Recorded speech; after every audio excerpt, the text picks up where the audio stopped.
Broadcasting from the KC Coyote Studios, you're listening to Kearney Live on 102.7 KPGZ. Kearney Live is presented by Kearney Trust Company. Kearney Trust, 310 West 92 Highway in Kearney. The phone number is 816-628-6666. And now here's the hosts of Kearney Live, Mike Davis and Jim Dickerson. And welcome to Kearney Live. I'm Mike Davis, your host, along with producer, engineer, trash can emptier. I saw you doing it today. Brian Watts here at 102.7 FM. We're in the KC Coyote studio today. It is Veterans Month at 102.7 FM.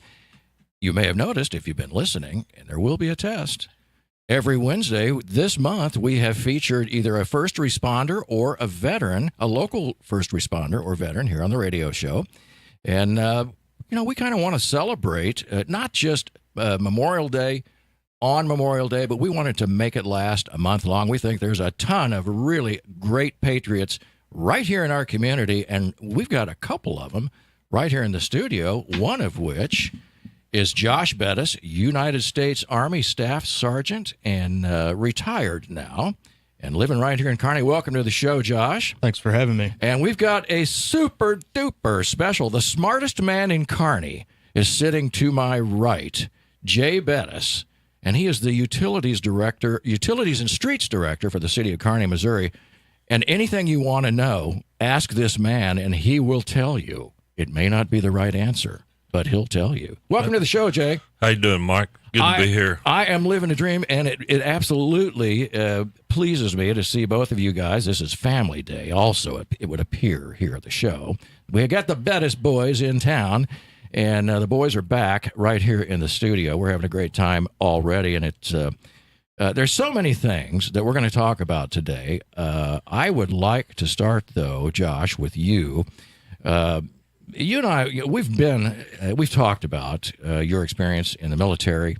We've talked about your experience with the BITS, Better in the Saddle, riding program, and as it applies to your work, special work with veterans.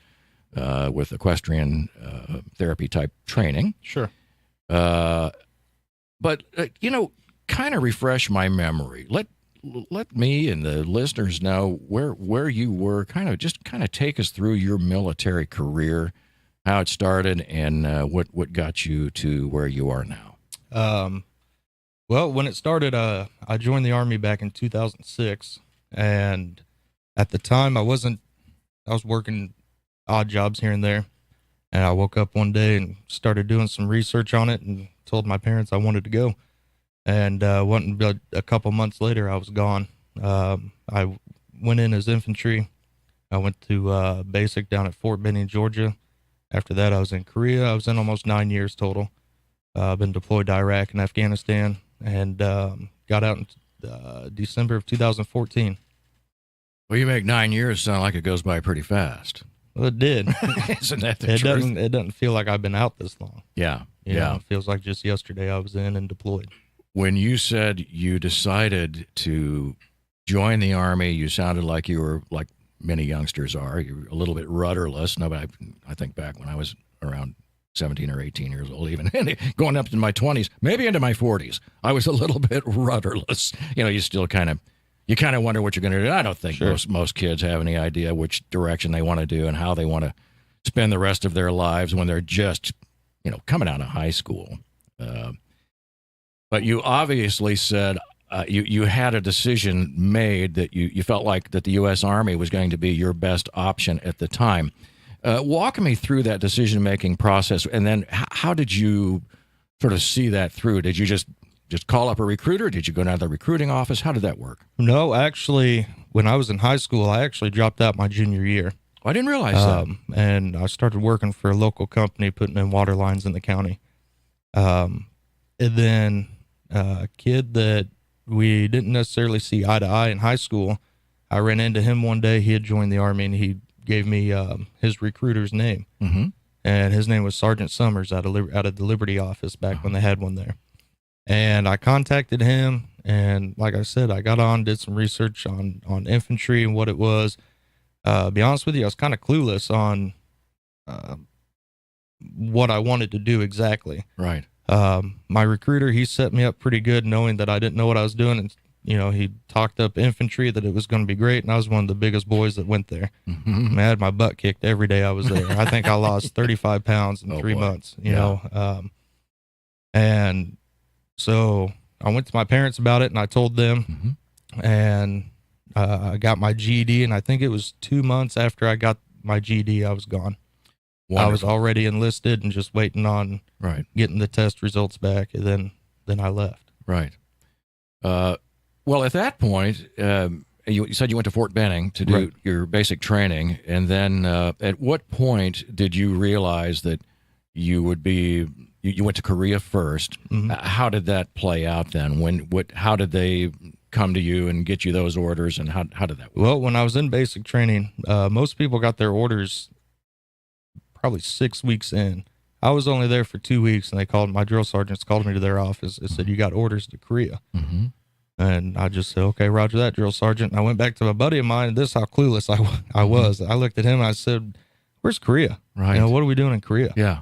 And, it was at that time I started just kind of getting myself prepared, because I was going to be gone for a year right after basic. I wasn't too thrilled about it because I wanted to deploy. A lot of guys I was in basic training with, they got out of basic, went to their units, and they deployed. But I took advantage of the year that I was there and the extra training I got, to grow and learn more about my job and what we were going to be doing when I did deploy. Right. So what were you doing in Korea? We trained a lot. I don't know if you've ever looked up the terrain in Korea, but there's a lot of mountains, a lot of hills. So I got to Korea in October of 2006, and 3 weeks after I got there, I was sleeping in the snow out in the field. Good grief. Yeah. So we were out in the field constantly. Right. Doing different maneuvers and patrols. Right. Going to the firing range. All kinds of weaponry that we used. Right. Different tactics that you do as infantry. And so Jay, as his dad, you probably recognize that this was a mature decision when Josh decided to go into the Army. What were you thinking when? And I'm sure he shared his intent with you, but what were your thoughts when you thought, okay, here's my son wanting to join the United States Army? Well, I was proud of him for making that choice. I've always been a proponent of the military's good for young people. No doubt helps about them that. learn discipline, helps them learn stuff. I'm not sure I still feel that way. I think there's a joke hidden in that last line. Well, and the reason I say that is because when they go to combat at a young age, it affects them. And from that standpoint, I'm not sure if I had it do again, I would have said, "Yeah, you need to do it." Right. I'm awful proud of what he done. He sacrificed a lot those 9 years, and I'm proud of him for it. Right.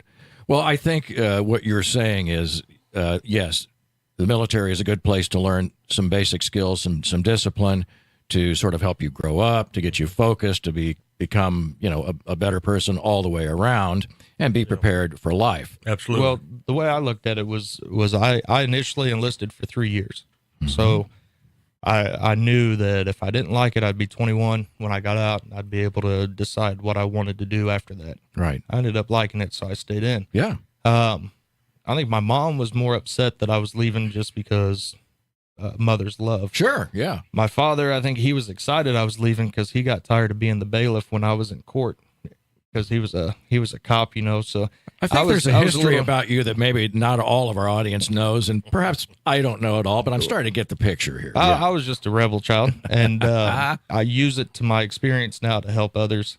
I still have a lot of learning and growing to go, like we all do, but I don't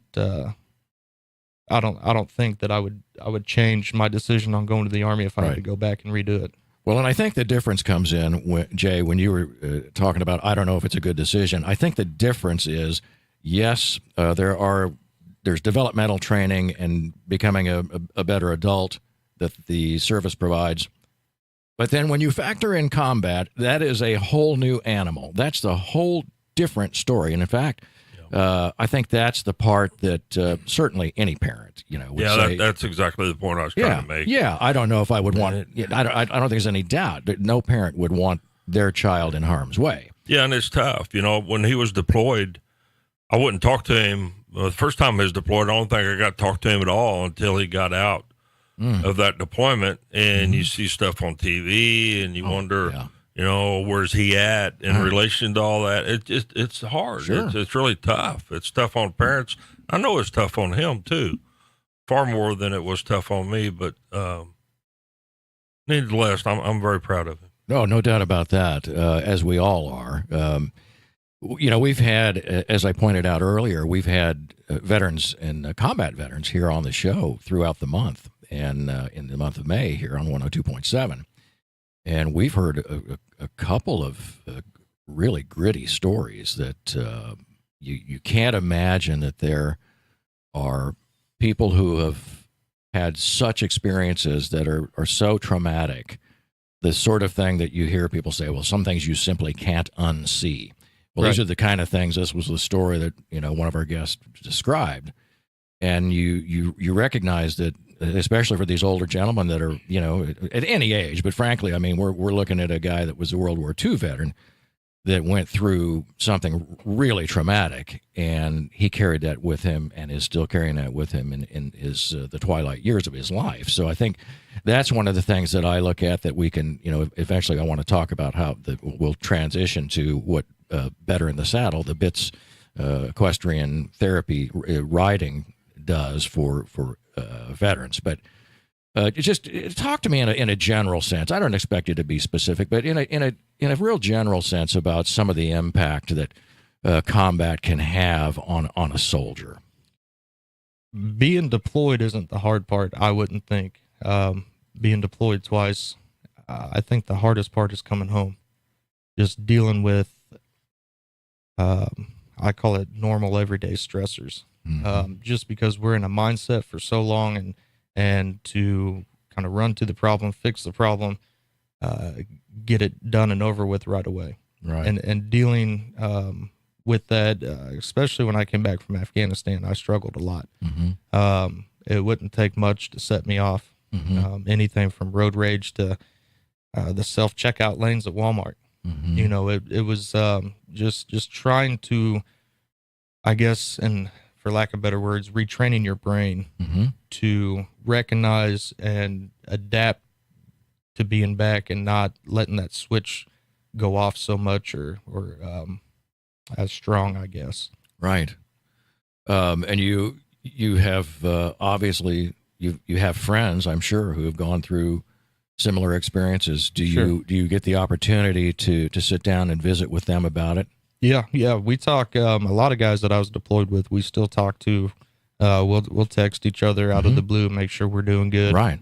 I work in the oil fields in Texas now, and I actually have a buddy that I was his team leader once in the Army. He's really? down there. Yeah, he's down there by me. So I stopped and seen him on the way home this last time. Yeah. So we still watch each other's back and keep in touch and make sure we're still good. Do you get the sense that this is the kind of thing that you'll be carrying with you throughout your life? It's a thing that you'll have to manage throughout the rest of your life? Sure. And I meet with a counselor regularly when I'm back, and there's a lot that I'm working on and that I have worked on since I've been out, but there's a lot that's going to stick with me. It's just learning how to manage it.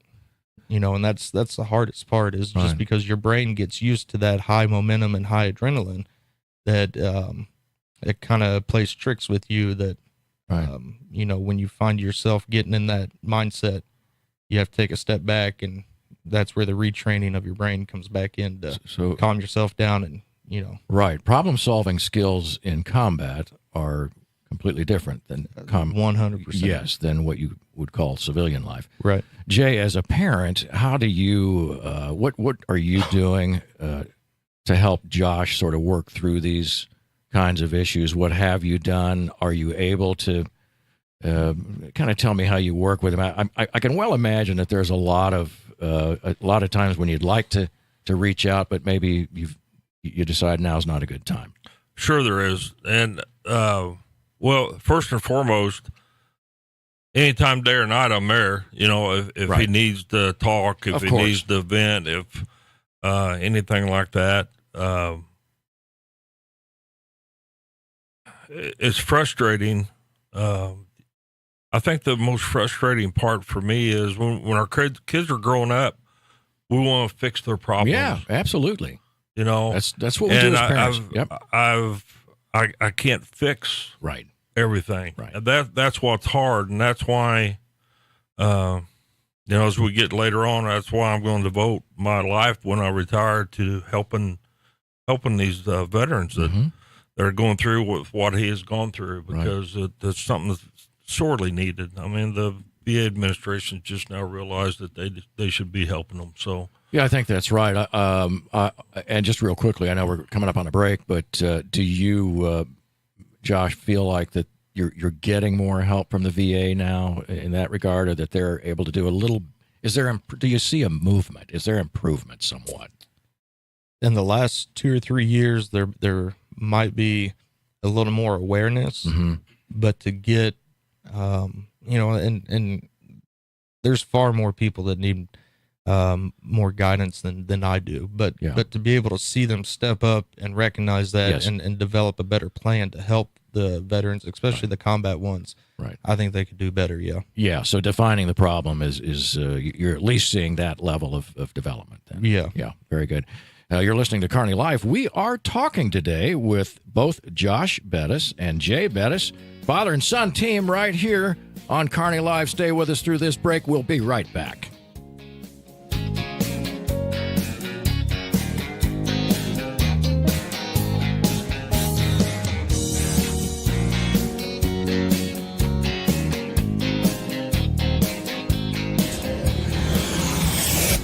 Corporate underwriters of KPGZ programming include these fine businesses.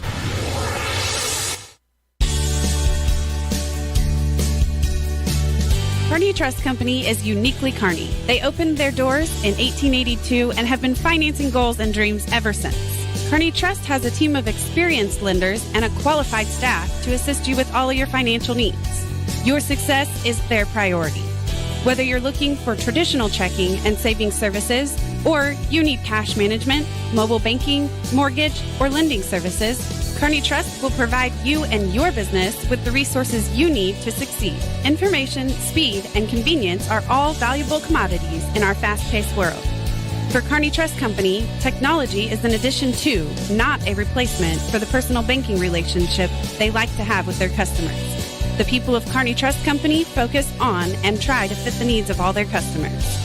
Kearney Trust Company is your partner for success with 2 convenient locations in Kearney at 310 West 92 Highway and 701 Watson Drive in Price Chopper. The phone number is 816-628-6666. Kearney Trust Company, banking you can trust. Member FDIC.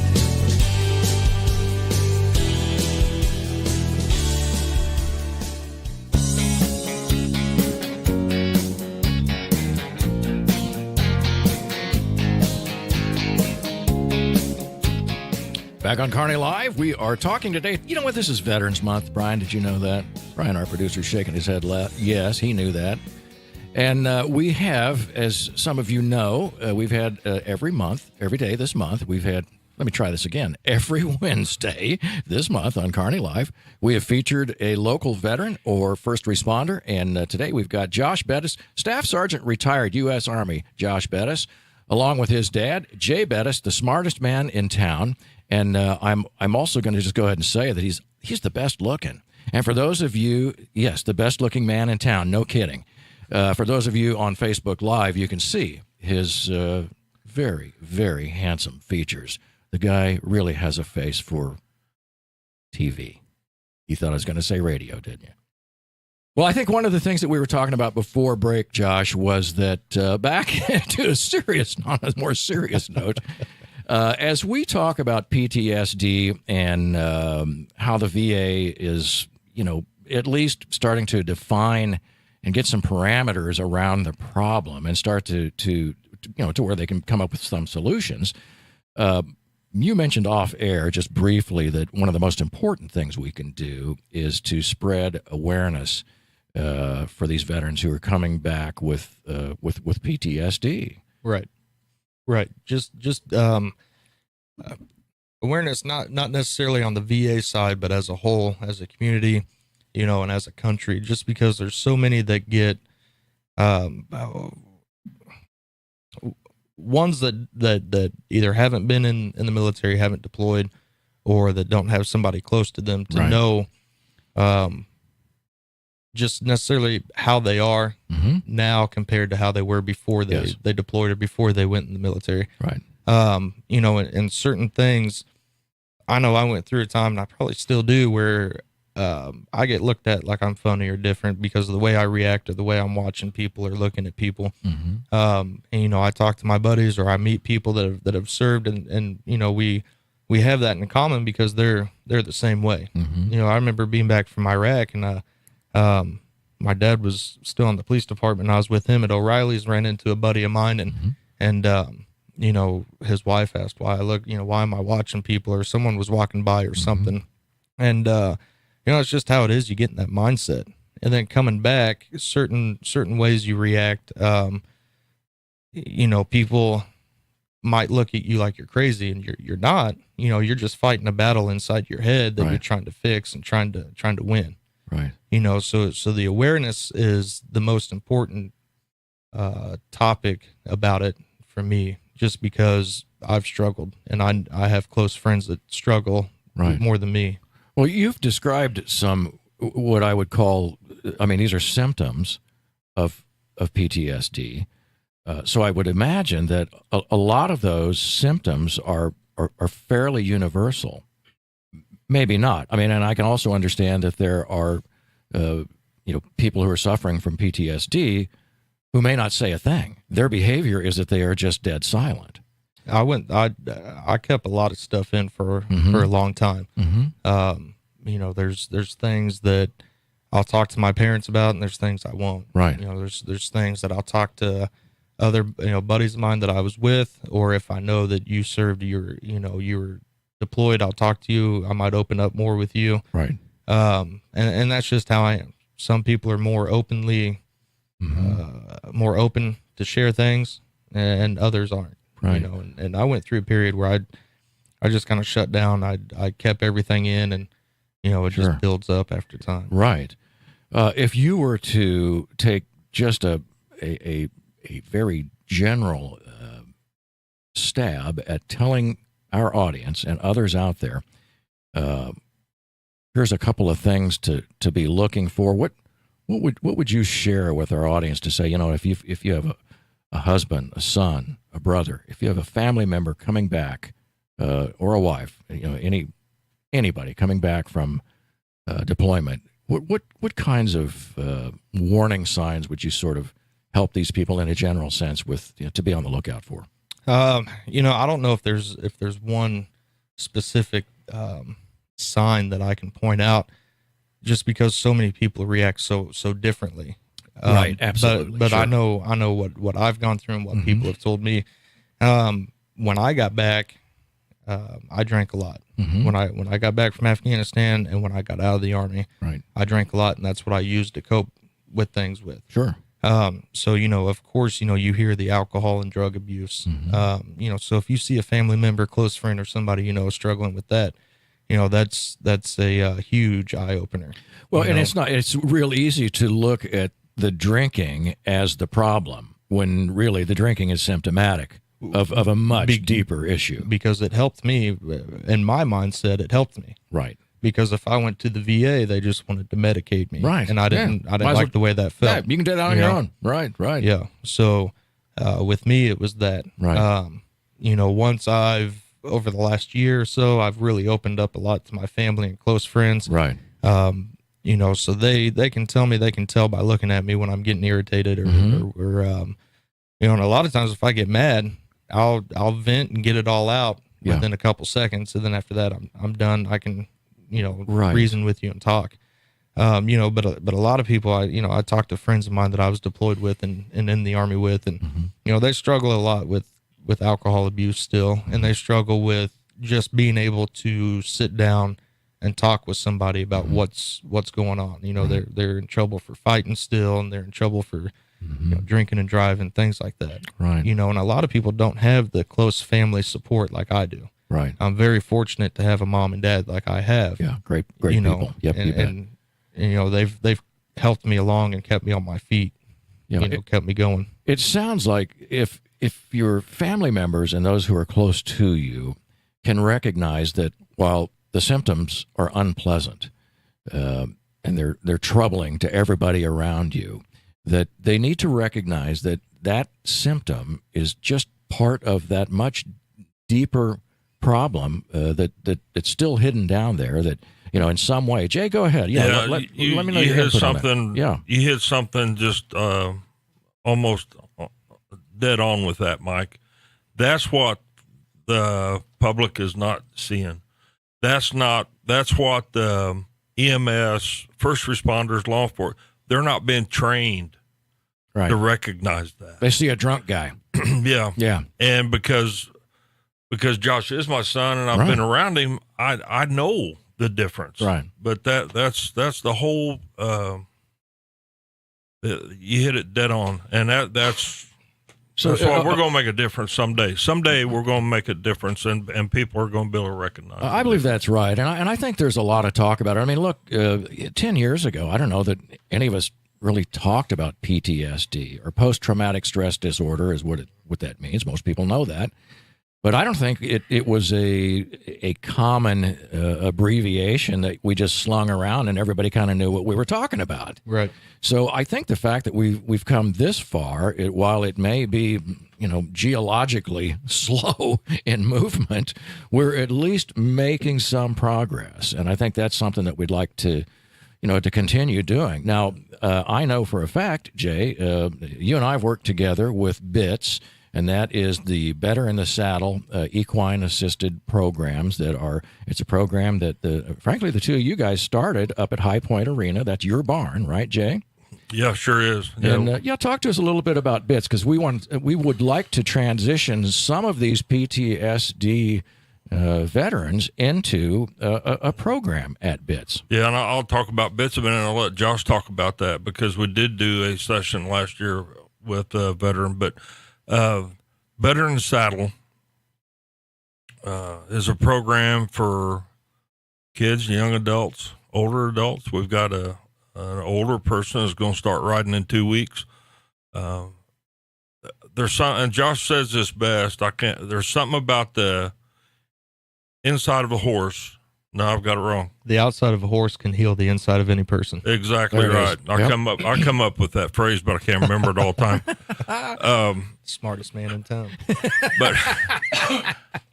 But there seriously is a connection between a horse and people. Right. And our program is different from a lot of therapeutic riding programs.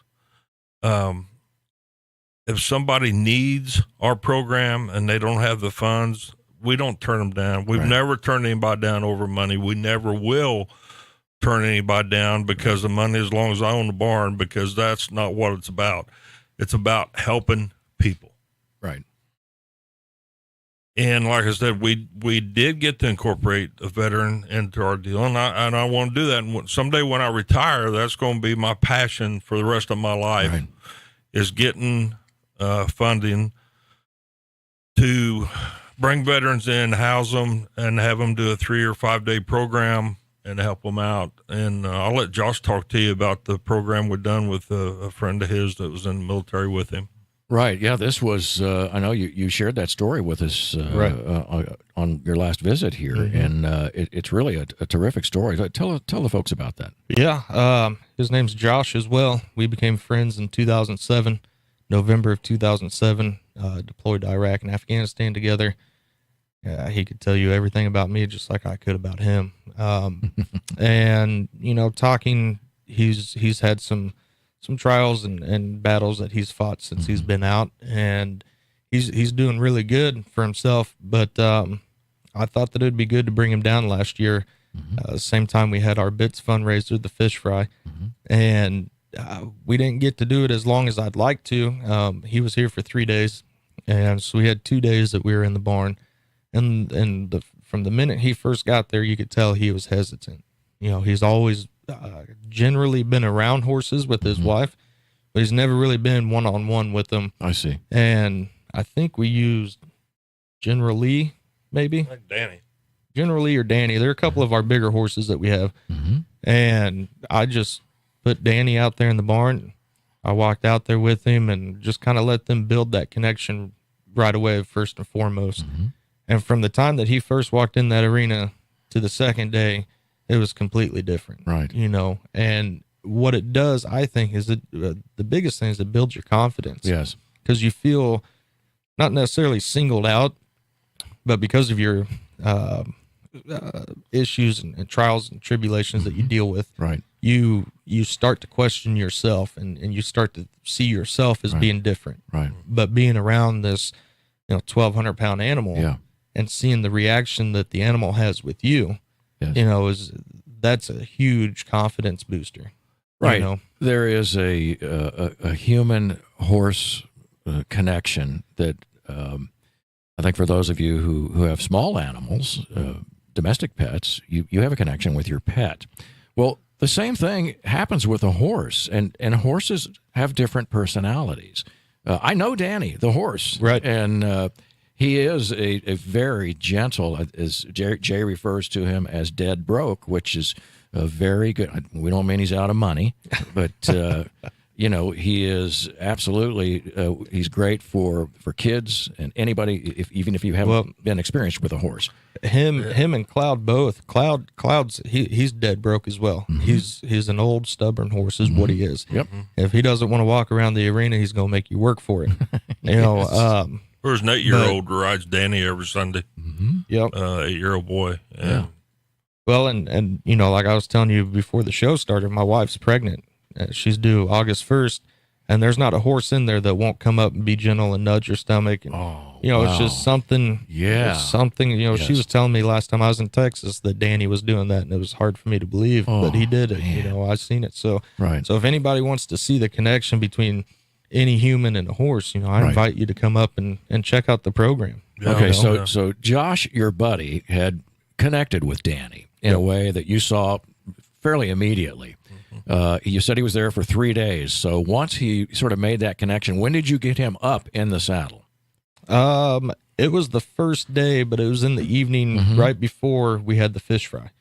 Was the first time that got him up on the saddle to ride. Yeah, and Josh, he was hesitant about going to the fish fry at first because he could not handle crowds of people. Right. He couldn't do it. We talked him into going, and he told me that night, he said, Jay said, this is the first time I've ever been around a crowd of people, and I felt comfortable.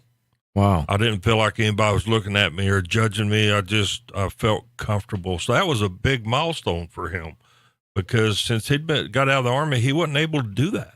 And you think that might have been a result of just the short time that he spent with Danny? I really think it was. I think so. And then also being back, him and I could sit here and tell you stories all day about him and I running together. With another veteran. Especially somebody that you served with. Right. But like I said earlier, you connect with somebody knowing that they serve. Yeah. You just instantly have that bond. Right. So you got him up in the saddle. I want to know about this. And what kinds of things did you do? And were you there, Jay, to see this happen? I was there, but I stayed in the background.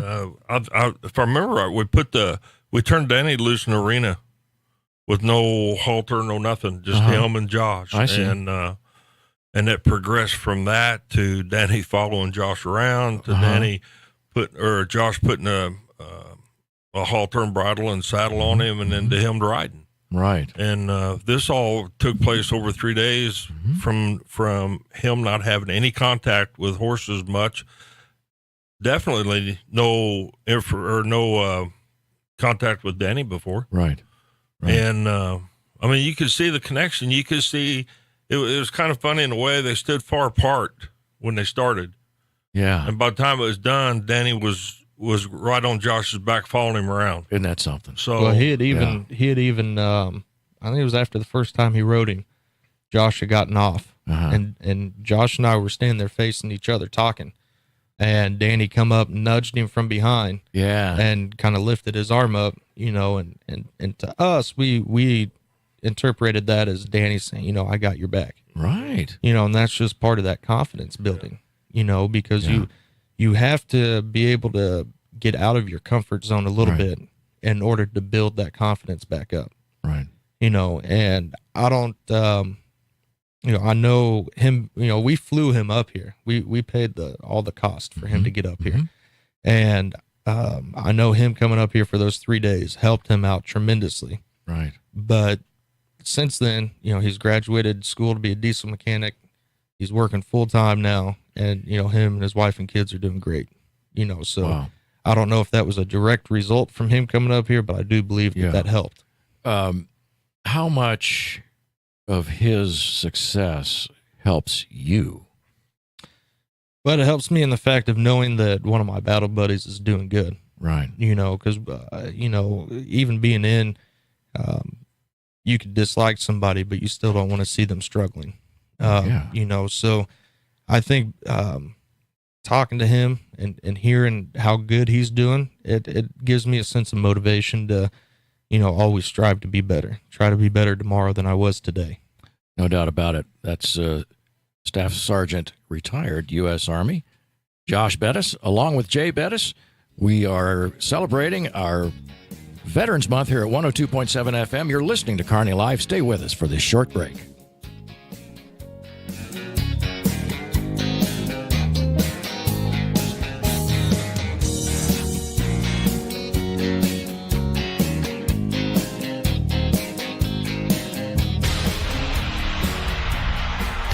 Say thank you to these local underwriters who support KPGZ.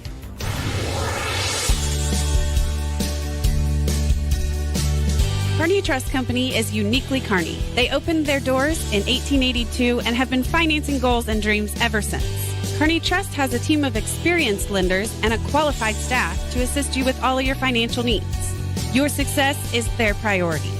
Whether you're looking for traditional checking and savings services, or you need cash management, mobile banking, mortgage, or lending services, Kearney Trust will provide you and your business with the resources you need to succeed. Information, speed, and convenience are all valuable commodities in our fast-paced world.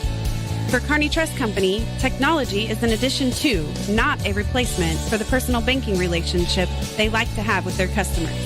The people of Kearney Trust Company focus on and try to fit the needs of all their customers. Kearney Trust Company is your partner for success with 2 convenient locations in Kearney at 310 West 92 Highway and 701 Watson Drive in Price Chopper. The phone number is 816-628-6666. Kearney Trust Company. Banking you can trust. Member FDIC.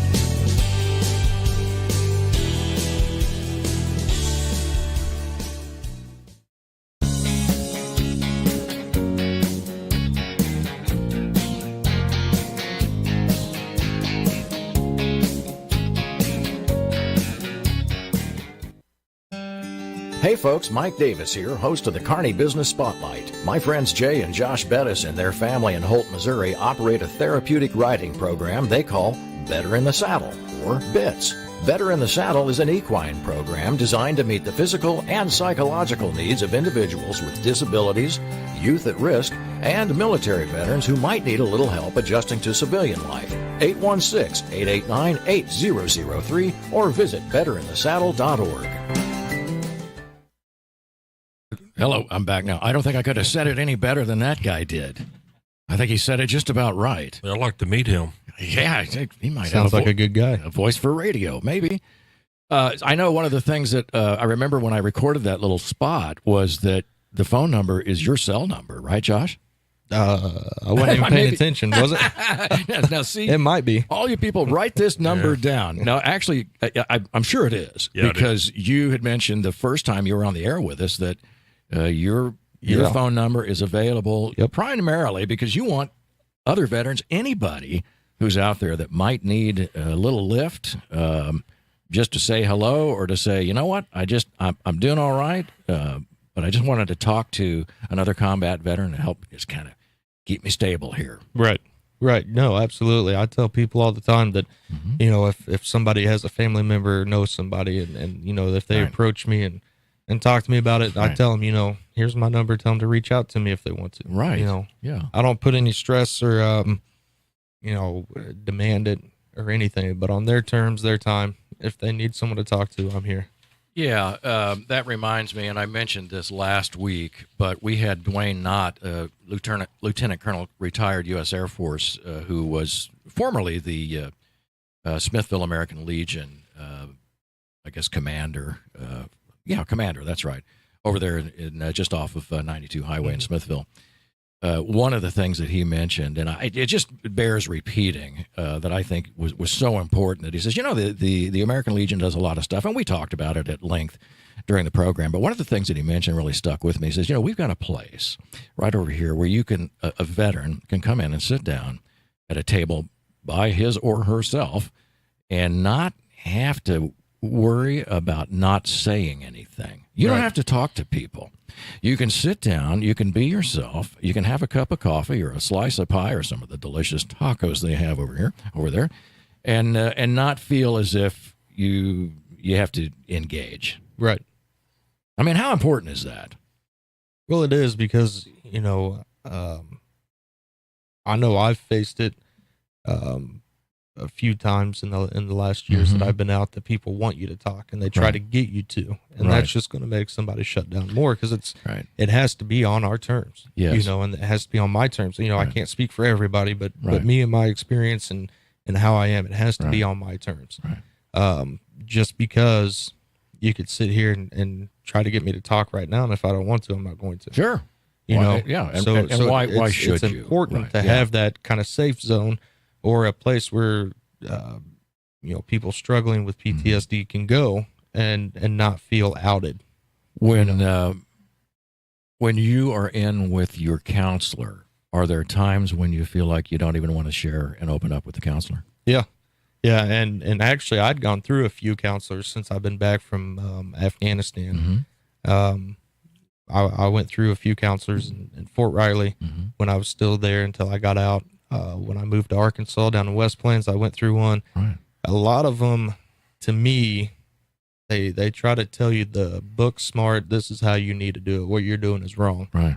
And I finally found a counselor through the Excelsior Springs VA clinic that has never told me you're wrong for doing this. He might not agree, and he might say, well, you know, I don't agree with that, but I understand why you think that. But he's never told me what I do or how I am or why I think is wrong. He sits there, he listens, and then he helps me kind of break it down. And like I said earlier, you know, a lot of it is retraining the brain. Right. You know, so, I mean, he's really helped me a lot. Is this counselor a veteran? I'm curious. No. So that's not necessary then. And I, when they first told me about him, that's the first thing I asked, because that's, you know, I want somebody that's, you know, been either in combat or that was a veteran. Right. And they said, well, he hasn't been, but a lot of veterans like him. And I said, well, I'll try him. And I you know, it took a couple sessions to open up to him, just because that's how closed off I was. Yeah. Yeah. Jay, you've got something, I can tell. You're shaking your head through that. Well, yeah. And that, you know, Josh has never told me one thing about any time that he was deployed. And a lot of veterans are like that. You know, I had an uncle that passed away that was in Vietnam, and he'd never talked about it. Right. And that's just part of going through what they go through, I think. Yeah. I've never pushed him. I've never asked him, hey, tell me a story. I never have done that. Right. No. And I won't ever do it. Yeah. But there are people that put pressure on veterans. Hey, tell us your worst story is ever, or the worst thing that ever happened to you or something. And that makes a lot of them shut down. And I think that's one thing that Josh really appreciated when he came to the barn. He could tell that horse whatever he wanted to. And I think that's why he made the connection with Danny that he did. And I think that's when he left. He's done really well, and he had a lot of the same struggles that Josh had. And I think I'm telling you, I think there's a lot of veterans out there that are having the same struggle. Right. And there needs to be a way for them to work through those struggles without having to tell their story. Yeah, good point. And that's why, my barn's open anytime to a veteran to come up. If they want to come up, I'll turn their horse loose in the arena with them, and they can do whatever they want for however long they want. Right. And I think that's one of the things about horses being involved with veterans, and that's why I'm real passionate about it. Can you tell?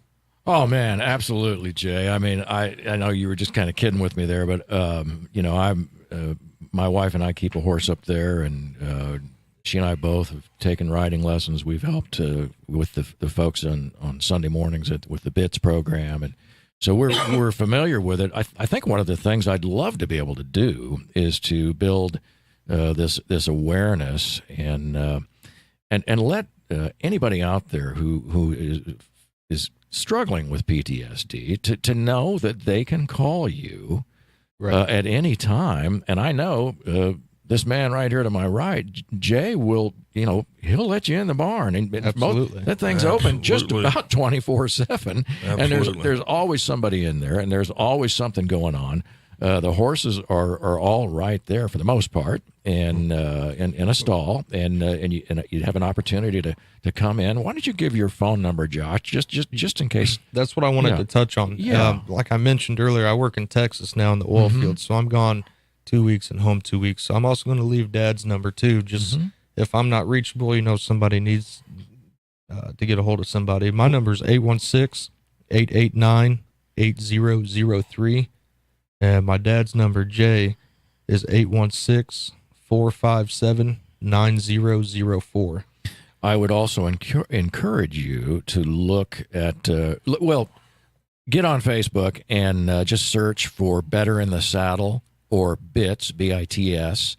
It's an equine-assisted program, and there's a pretty nice website. It's a Facebook page.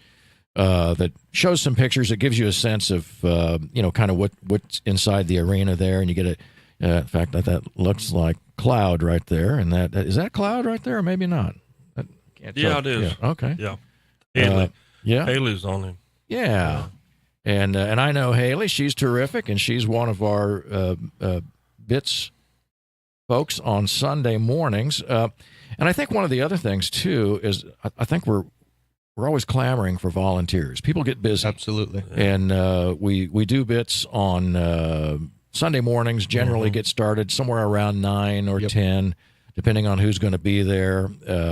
I personally have gained a huge amount of satisfaction just being there and seeing, the people that are part of the program. Yeah, we'll welcome anybody. Yeah. Anybody that would like to come up and help out.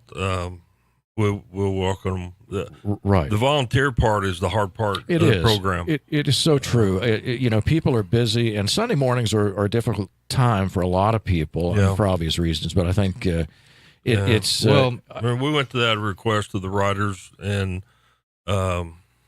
we did it on Tuesday nights, and that was hard just because people work, right? And then to get the riders there, yes, mom and dad get off, and so we had a discussion about it, and the riders agreed that would be easier, and so when it gets real hot, we would have to cancel because it'd be too hot for them to ride. Right. Well, we can always start earlier in the morning before it gets hot. Right. So Sundays, yes, it interferes with a lot of people with church and activities, but as far as the way we look at it, we have more of a window to ride. We can accept more people. And in essence, we could have 12 hours, to ride. If we needed to start at 8 o'clock, we could ride all day. It seems to be working. Yeah. It really is. And the volunteers that we have now, they're dedicated. They're there, and they can't wait for BITS to start back up. Yes. My wife and our kids go up there and help. Right. So I encourage anybody, if they're hesitant about it or just want to check out the program or want to help, come up. Come up and watch. Come up and watch. My wife and I, Jeannie and I, did exactly that. And we just walked in one day, and Josh was there and walked us around and said, "Here's what we're doing." And it's real simple. Nobody expects you to do to have any experience with horses whatsoever. You don't have to get on and jump a horse or nothing. Right. So, but as you spend a couple of weeks up there, you start to realize just how important this program is to the folks who are part of it. Yes, exactly right. But I wanted to be clear that this isn't just limited to veterans. What we're trying to do, what you're trying to do, is to expand the program more toward veterans. And in no way sort of pushing the other folks back. No. It'd be in addition to right. And we're looking for partners on that because it is expensive to fly these veterans in, and we feel like we should provide a place for them to stay and meals and stuff. So we're looking for a partner on that, and it'll come. I'm a firm believer that it's just the right person hadn't heard yet, but when they do, we will have somebody step up and say, "Hey, I want to help you with that." Right. So we're gonna continue with that, and one of these days I'll retire and I'll be able to devote more time to it because that's going to be my passion when I retire. Is in 5 or 10 years, I want the veterans to have a whole different outlook on life. Right. And we can be a small part of that. Yeah. How much time we got left, Brian? How we doing? About 5 minutes or so. You told me when you bought this barn, it's up in Holt, Missouri, and you call it High Point Arena, and it's a beautiful facility, no doubt about that. But you said you went and looked at this piece of real estate, and you said, I have no intention of buying this thing. Tell me that story. Yeah, I had no intention of buying it. Right. My mother-in-law kept telling us, she was friends with the lady that owned it, and she kept talking about, you ought to buy that. So to kind of please her, I finally told her and my wife, Jennifer, I said, you know what, let's go look at it. And it was in January.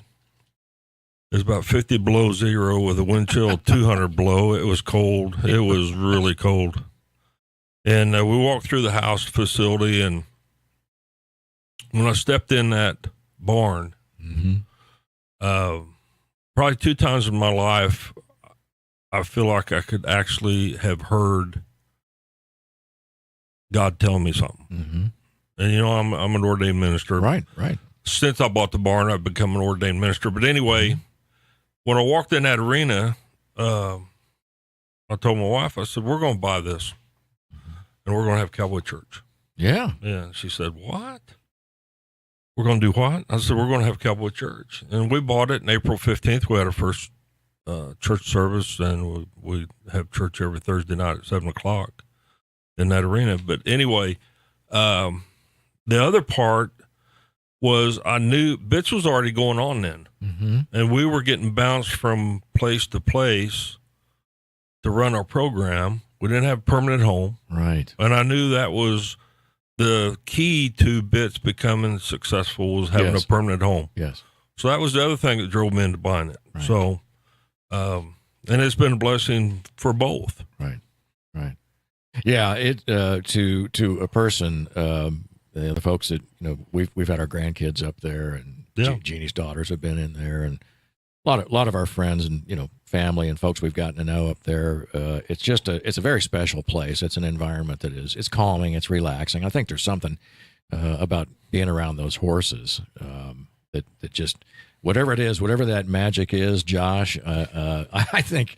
I don't know what it is, but it's special. I know that. Right. And you, the more you're around them, the more you realize it. And and just to spend some time, I know that one of the folks that comes up there on Sundays to make use of the BITS program, I've seen a couple of those gentlemen that they just want to brush the horse. Yeah. That's all they want to do. They don't want to ride. Yeah. Bill comes up. There's a group of kids. They're older people. Right. There's a group that come from a facility. Right.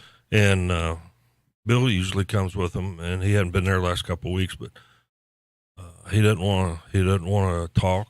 Yep. He doesn't want to ride. But when we get done, I'll say, Bill, you want to brush a horse? And he's right there. Yep. And I watched that's his deal. And it's just an incredible connection. to be, even as I've taken riding lessons up there, just being in the stall with Danny and cleaning him up and brushing him before we get him saddled up for to ride. It's interesting the connection that you get, and they do I think they recognize who you are. They know know you're different from Nicole or Josh or whoever, and it's fascinating to me. Well, let's hope that we can pull together somebody out there. I agree with you, Jay. I think there's someone, a benefactor who could help out with this program and really make it, get it, particularly with the veterans, Josh. I think that's probably the most important thing in terms of expanding this. I think, BITS is on pretty solid footing right now. I think you're in a good location. Certainly, it's helping people. I think what we need is to, get our volunteers out there. Again, I'd encourage you to look at Better in the Saddle or BITS, the Equine Assisted Programs on Facebook, and that's at High Point Arena. And Josh, give your phone number one more time. Sure. It's 816-889-8003. And if you're a veteran that just needs to talk and you're not really sure about getting a counselor, or you're not really sure what direction to go, or if you've been in law enforcement or anything where you feel like maybe you just need somebody to talk to who's been through it, who understands it, and will recognize your symptoms for what they are, and know that there's a whole lot more underneath that that you need some help with, Josh Bettis would be the guy to call. Give that phone number one more time, Josh. 816-889-8003. I've done a lot of these shows, but I have the most fun when I'm with you two guys. Jay Bettis and Josh Bettis have been with us today. It's Veterans Month here on Kearney Live. We thank you all so much for listening, for tuning in. And I want to say just real quickly, thanks to Kearney Trust Company. They sponsor this show. Thank you at Kearney Trust. We appreciate you as a sponsor. Guess what? We'll be back next week. Won't we, Brian? Shaking his head, yes. We'll be back next week. We'll do the same thing or something similar. Thanks for joining us. See you next week.